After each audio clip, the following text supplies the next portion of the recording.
मनपादं मुक्तिपादं विमादं नृहजमहममेजं ध्येयमाम्नाजगेयं सदजमसदजेजं श्रीसहाजं भजेयं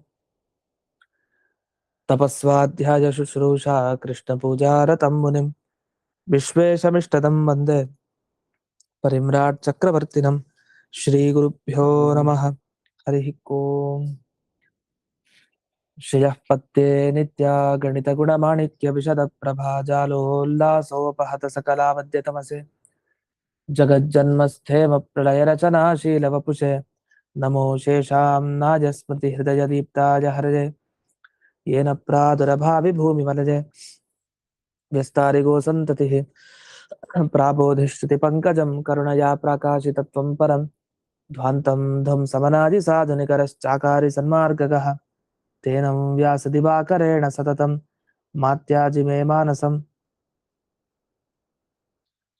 व्याप्तिर्यस्य निजे निजे नमः सा पक्षे सपक्षे स्थितिः या वृत्तिश्च विपक्षतोऽथ विशदे सक्तिर्न वै बाधिते नैवास्ति प्रतिपक्षजुक्तिरतुलं शुद्धं प्रमाणं समे भूयात् तत्त्वविनिर्णजाय भगवान् आनन्दतीर्थो मुनिः भवति यदनुभावात् तेडमूकोऽपि वाग्मी जडमतिरपि जन्तुर्जायते प्राज्ञमौलिः सकलवचनचेतो देवता भारती सा मम वचसि निधत्तां सन्निधिं मानसे च रमानिवासोचितवासभूमिः सन्न्यायरत्नावलिजन्मभूमिः वैराग्यभाग्यो मम पद्मनाभतीर्थामृताब्जर्भवताद्विभूत्यै पदवाक्यप्रमाणज्ञान् प्रतिवादिमदच्छिदः श्रीमदक्षोभ्यतीर्थाख्यानुपतिष्ठे गुरून् मम श्रीमदानन्दतीर्थार्य सन्मनःसरसि भुवि अनुव्याख्याननलिने चञ्चरीकतिमे मनः न शब्दाब्धौ गाढाः न च निगमचर्चासु चतुराः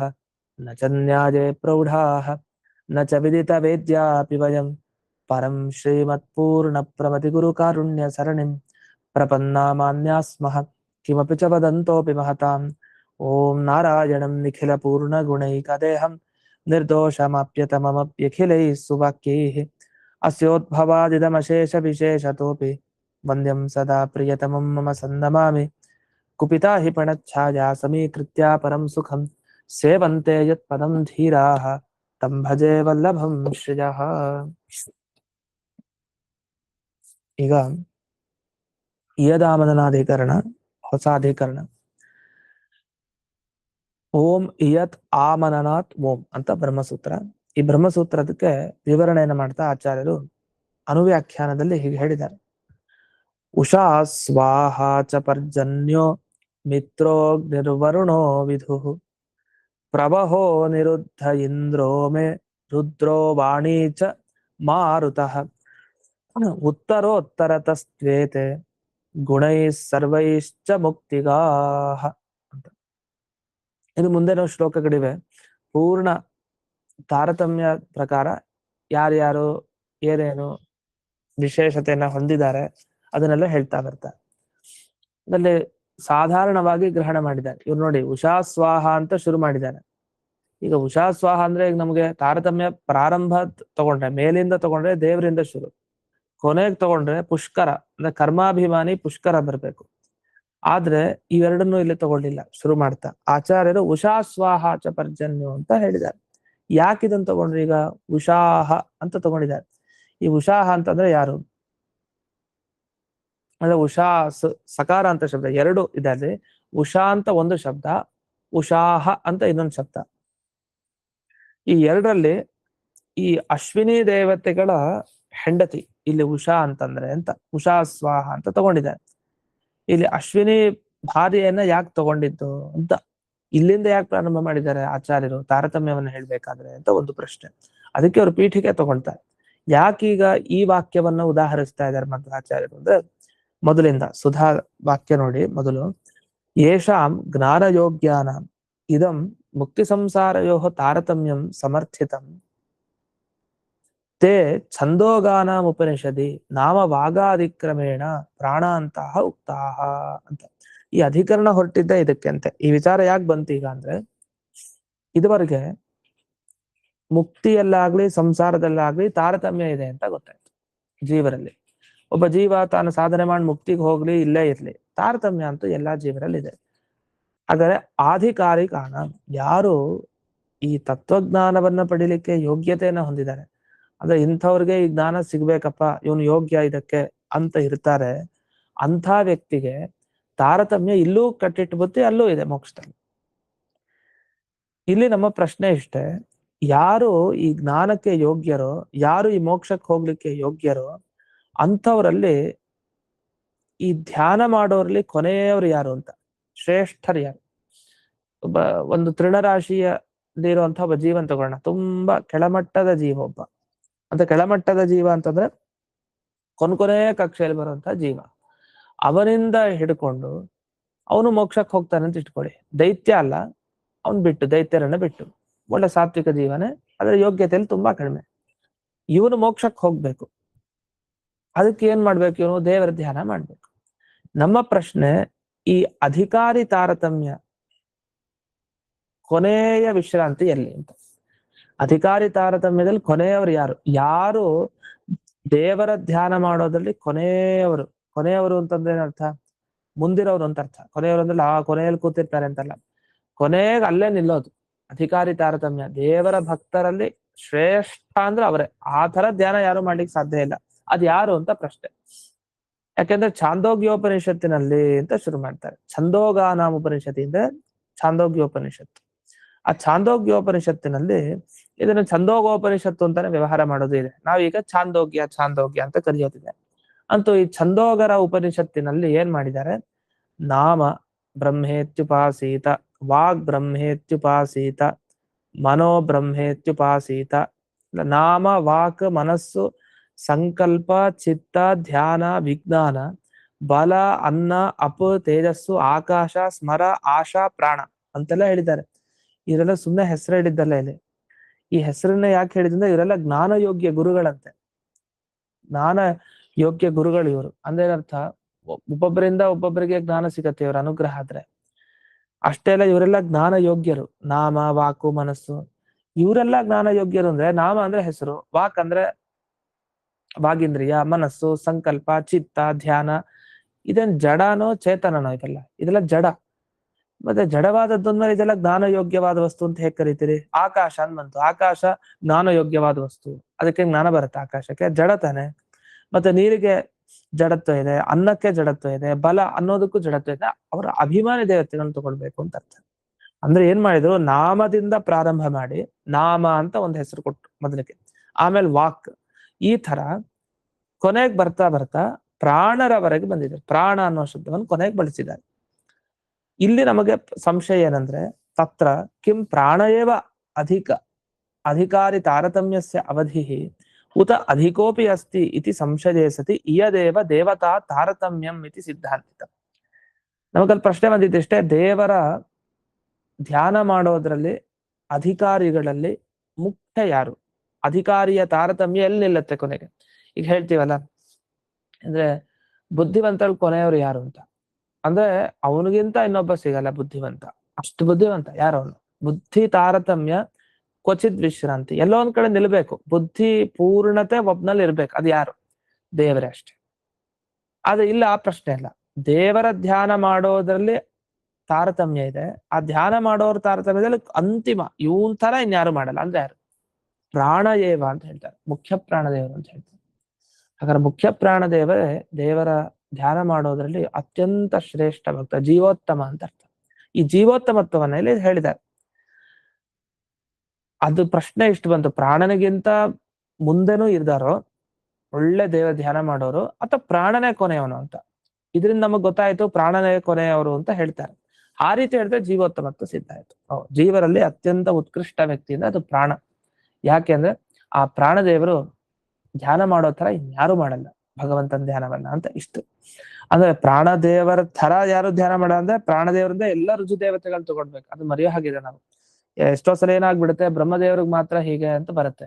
ಆ ಬ್ರಹ್ಮದೇವರು ತಗೊಂಡಾಗ ವಾಯುದೇವ್ರನ್ನೂ ತಗೊಳ್ಬೇಕು, ವಾಯುದೇವ್ರು ತಗೊಂಡಾಗ ಮಿಕ್ಕಿದ ರುಜು ದೇವತೆಗಳನ್ನೆಲ್ಲರೂ ತಗೊಳ್ಬೇಕು. ಆ ಗುಂಪು ಒಂದು ಬ್ರಹ್ಮ ಪದವಿಗೆ ಬರ್ಲಿಕ್ಕೆ ಯೋಗ್ಯತೆ ಇರೋ ಆ ಒಂದು ಗುಂಪನ್ನೇ ತಗೊಂಡ್ಬಿಡ್ಬೇಕಲ್ಲಿ.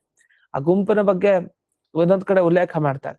ತಗೊಳ್ಬೇಕಾದ್ರೆ ಒಟ್ಟಿಗೆ ತಗೊಳ್ಬೇಕು ಅವರೆಲ್ಲ, ಯಾಕಂದ್ರೆ ಎಲ್ಲರೂ ಸಮಾನರಾದ್ರಿಂದ ಅಲ್ಲಿ ವ್ಯತ್ಯಾಸ ಇರಲ್ಲ. ಪದವಿ ನಿಮಿತ್ತ ವ್ಯತ್ಯಾಸ ಬಿಟ್ರೆ ಮಿಕ್ಕಿದ ಇನ್ಯಾವುದು ವ್ಯತ್ಯಾಸ ಇರಲ್ಲ. ಅದನ್ನ ಮನಸ್ಸಲ್ಲಿ ಇಟ್ಕೊಂಡು ಓದ್ಬೇಕು. ಯಾಕಂದ್ರೆ ಎಷ್ಟೋ ಸಲ ಬ್ರಹ್ಮದೇವರ ಬಗ್ಗೆ ಹೇಳ್ತಾರೆ, ವಾಯುದೇವರ ಬಗ್ಗೆನೇ ಹೇಳಲ್ಲ. ಎಷ್ಟೋ ಸಲ ವಾಯುದೇವರ ಬಗ್ಗೆ ಹೇಳಿ ಬ್ರಹ್ಮದೇವರ ಬಗ್ಗೆ ಹೇಳಲ್ಲ. ಅಲ್ಲೇನು ಉತ್ತರ ಕೊಡ್ತಾರೆ ಅಂದ್ರೆ, ವಾಯು ಶಬ್ದದಿಂದ ಬ್ರಹ್ಮದೇವರನ್ನು ತಗೊಳ್ಳಿ, ಬ್ರಹ್ಮ ಶಬ್ದದಿಂದ ವಾಯುದೇವರನ್ನು ತಗೊಳ್ಳಿ, ಮತ್ ಮಿಕ್ಕಿದ ಋಷಿದೇವತೆಗಳನ್ನ ಎಲ್ಲಿ ತಗೊಳ್ಬಾರ್ದ, ಅವ್ರನ್ನೂ ತಗೊಳ್ಬೇಕು ಅಂತ ಅರ್ಥ. ಯಾಕಂದ್ರೆ ಅವ್ರಿಗೂ ಅಷ್ಟು ಯೋಗ್ಯತೆ ಇದೆ. ಇಲ್ಲಾಂದ್ರೆ ಒಂದು ಗುಂಪು ಅಂತ ಮಾಡ್ಲೇಬಾರ್ದು. ಒಂದು ವಿದ್ಯಾರ್ಥಿಗಳು ಬುದ್ಧಿವಂತರ ಗುಂಪು ಅಂದ್ರೆ ಅಲ್ಲಿ ಇರೋರೆಲ್ಲ ಬುದ್ಧಿವಂತರು ಅಂತಾನೆ ಅರ್ಥ. ನೀವೆಲ್ಲ ಪೆದ್ರನ್ ಸೇರಿಸಿದ್ರೆ ನಿಮಗೆ ಆ ಗುಂಪನ್ನು ಮಾಡ್ಲಿಕ್ಕೆ ಬಂದಿಲ್ಲ ಅಂತ ಅರ್ಥ. ರುಜುದೇವತೆಗಳ ಗುಂಪು ಅಂದ್ಮೇಲೆ ಎಲ್ಲ ರುಜುಗಳೇ, ಅವರು ಶ್ರೇಷ್ಠರು, ಅವರಲ್ಲಿ ಯಾವುದೇ ದೋಷ ಇರಲ್ಲ. ಆ ರುಜುಗಳ ಗುಂಪಿನಲ್ಲಿ ಒಬ್ಬರ ಬಗ್ಗೆ ಹೇಳಿದಾಗ ಇನ್ನೊಬ್ಬರ ಬಗ್ಗೆ ಅದು ಸಹಜವಾಗಿ ಅರ್ಥಾತ್ ಸಿದ್ಧ, ಅದನ್ನ ತಗೊಳ್ಬೇಕು ಅಂತ ಅರ್ಥ. ಸರಿ, ಈಗ ಪ್ರಾಣಯೇವ ಅಂತಾರೆ. ಹಾಗೆ ಬ್ರಹ್ಮದೇವ್ರನ್ನ ಬಿಟ್ಟು ಬಿಟ್ರೆ ಅವರು ಇಲ್ಲ. ಪ್ರಾಣಯೇವ ಅನ್ನೋದ್ರಿಂದ, ಪ್ರಾಣ ಅನ್ನೋ ಶಬ್ದದಿಂದ ಬ್ರಹ್ಮದೇವ್ರನ್ನ ತಗೊಳ್ಬೇಕು, ಅವ್ರನ್ನ ಬಿಡೋ ಹಾಗಿಲ್ಲ. ಅದ್ರ ಅಧಿಕಾರಿ ತಾರತಮ್ಯ ಕೊನೆಗೆ ನಿಲ್ಲೋದು ಎಲ್ಲಿ ಅಂದ್ರೆ ಪ್ರಾಣದೇವರಲ್ಲಿ ಅಂತ ಹೇಳಿದ್ರು. ಅಥವಾ ಅವ್ರಿಗಿಂತನೂ ಇನ್ನೊಬ್ರು ಇದಾರ ಅಂದ್ರೆ ಹೇಳ್ತಾರೆ ಇಯ ದೇವ ದೇವತಾ ತಾರತಮ್ಯ. ನೋಡಿ, ದೇವತೆಗಳ ತಾರತಮ್ಯ ಅಂದ್ರೆ ಅದು ಕೊನೆಗೆ ನಿಲ್ಲೋದು ವಾಯುದೇವರಲ್ಲೇ ಅಂತ ಬಂತು. ಸಹಜವಾಗಿ ಒಂದು ಪ್ರಶ್ನೆ ಇರುತ್ತೆ, ವಾಯುದೇವರ ತನಕ ಯಾಕೆ ನಿಲ್ಸಿದ್ರಿ ನೀವು? ಮುಂದೆ ಲಕ್ಷ್ಮೀ ದೇವಿನ ತಗೊಳ್ಬೇಕಾಯ್ತಲ್ಲ, ಬ್ರಹ್ಮದೇವ್ರನ್ನ ತಗೊಳ್ಬೇಡಿ, ಬೇರೆ ರುಜುದೇವತೆಗಳನ್ನು ತಗೊಳ್ಬೇಡಿ, ಯಾಕೆ ಸಮಾನ ಆಯ್ತು. ಆದ್ರೆ ಪ್ರಾಣದೇವರಿಗಿಂತ ಹೆಚ್ಚು ದೇವರ ಧ್ಯಾನ ಅಂತಂದ್ರೆ ಲಕ್ಷ್ಮೀ ದೇವಿ ಕೈಲಿ ಸಾಧ್ಯ, ಇನ್ಯಾರು ಸಾಧ್ಯ ಇಲ್ಲ. ಲಕ್ಷ್ಮೀ ದೇವಿನ ಬಿಟ್ಟು ಇನ್ನು ಮತ್ತೊಬ್ರಿಲ್ಲ ದೇವರ ಧ್ಯಾನ ಮಾಡೋರು. ಲಕ್ಷ್ಮಿಯಲ್ಲಿ ಈ ಅಧಿಕಾರಿ ತಾರತಮ್ಯದ ಕೊನೆ ಹೇಳ್ಬೋದು, ಅಲ್ಲಿ ನಿಲ್ಲತ್ತೆ. ಅಂದ್ರೆ ಒಂದು ಅತ್ಯಂತ ಶ್ರೇಷ್ಠ ಧ್ಯಾನ ಅಂದ್ರೆ ಲಕ್ಷ್ಮಿ ನಿಲ್ಲತ್ತೆ. ಆ ತರ ಧ್ಯಾನ ಮತ್ತೆ ಇನ್ಯಾರ ಕೈಲೂ ಸಾಧ್ಯ, ವಾಯುದೇವ್ರ ಕೈಲೂ ಸಾಧ್ಯ ಇಲ್ಲ ಅಂತ ನಿಲ್ಲಿಸ್ಬೇಕಾಗಿತ್ತು. ಆದ್ರೆ ಪ್ರಾಣಯೇವ ಅಂತ ಹೇಳಿದ್ದು ಎಷ್ಟು ಸರಿ ಉಪನಿಷತ್ತಿನಲ್ಲಿ ಅಂತ ಒಂದು ಪ್ರಶ್ನೆ. ಅದಕ್ಕೆ ಮುಂದೆ ಉತ್ತರ ಇದೆ, ಕೊನೆಗೆ ಕೊಡ್ತಾರೆ. ಅಂತೂ ಇಲ್ಲಿಗೆ ದೇವತಾ ತಾರತಮ್ಯ ಪ್ರಾಣದೇವರನ್ನ ನಿಲ್ಲತ್ತೆ, ಜೀವೋತ್ತಮರವರು ಅಂತ ಇದೊಂದು ಗೊತ್ತಾಯ್ತು. ಹಾಗಾದ್ರೆ ಜೀವೋತ್ತಮರು ಅನ್ನೋ ವಿಷಯ ಉಪನಿಷತ್ತುಗಳಲ್ಲಿ ಬಂದಿದೆ, ಪ್ರಾಣದೇವರು ಜೀವೋತ್ತಮ ಅಂತ. ಹಾಗಾಗಿ ಅದನ್ನೆಲ್ಲ ಗಮನಿಸ್ಬೇಕು ನಾವು.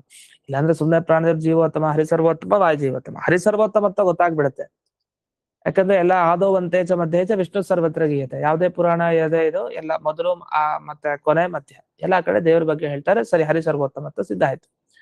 ಆದ್ರೆ ವಾಯು ಜೀವೋತ್ತಮತ್ವ ಎಲ್ಲ ಯಾವ ಪುರಾಣದಲ್ಲಿದೆ, ಎಲ್ಲಿದೆ, ಏನು ಅಂತ ಹುಡುಕ್ಬೇಕು. ಆ ಹುಡುಕೋ ಸಂದರ್ಭ ಏನ್ ಬೇಡ, ಉಪನಿಷತ್ತುಗಳಲ್ಲಿ ಸ್ಫುಟವಾಗಿದೆ, ಅದನ್ನ ಇಲ್ಲಿ ಬಿಡಿಸ್ತಾ ಇದ್ದಾರೆ. ಈಗ ಇದ್ರ ಮೇಲೆ ಪ್ರಶ್ನೆ ಮಾಡ್ಕೊಂತಾರೆ. ತತ್ರ ನಗ್ನಾಯತೆ ಕಾಹತಾಹ ನಾಮಾದ್ಯಾಹ ದೇವತಾಹ ಇತಿ.